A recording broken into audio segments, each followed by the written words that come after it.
Yes, ja, jeg vil bare lige starte med at gennemgå fejlene, og så derefter vurdere opgaven, hvad der var godt og skidt, og til sidst lige summere op på, hvad der er, jeg skal have fokus på i næste aflevering. Yes, så starter her, nede ved det første markerede gule.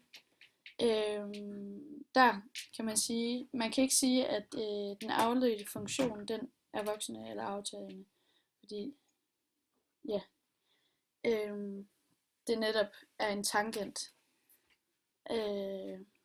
til et punkt, som den afledte funktion ligesom angiver. Og så herover, der skal det ikke være 1 og minus 1, men 0 ved begge. Yes. Går vi videre til sweet. Vi går videre til den her.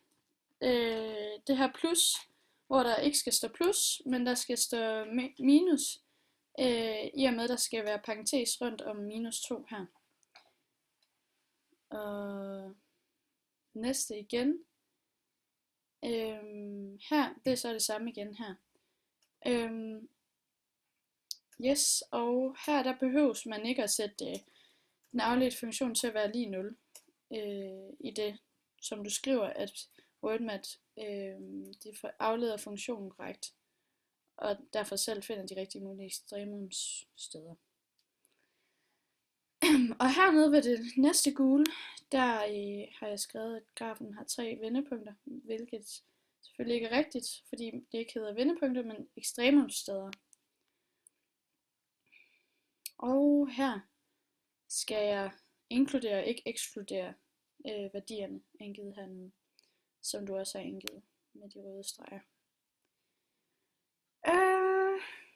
Yes. Her der er jeg simpelthen glemt en variabel i form af 5b, og det er bare skide dumt, men det var et uheld. Yes, vi går videre.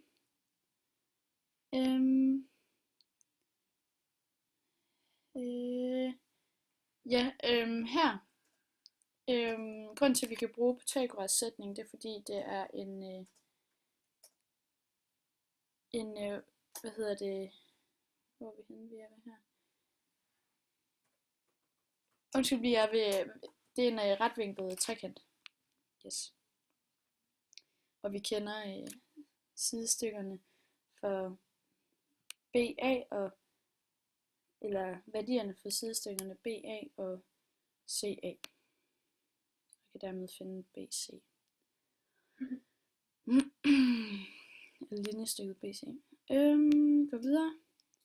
Her der kan man sige, jeg kunne også bare vælge at ekskludere den her værdi, fordi den ikke slet ikke er relevant. Igen her, ikke vendepunkter, men ekstremumssteder. Og hvor er det vi er henne? Yes, her.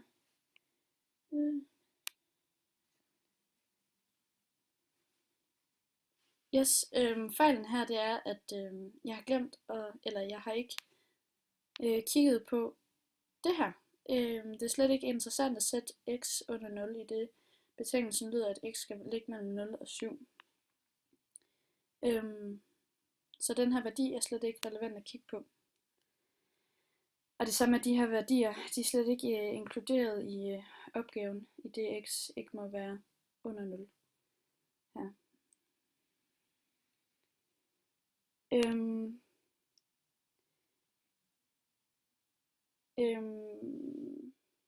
Ja. Det globale maksimumsted, det er godt nok ikke dokumenteret i udregningerne, men vi ved, at det er maksimumsted i det differentialkvotienten er positiv, når x er lige 0, og under den her værdi, og negativ i det x er over den her værdi. Så altså må den her værdi være lige ekstremumstedet. eller maksimumstedet. Yes,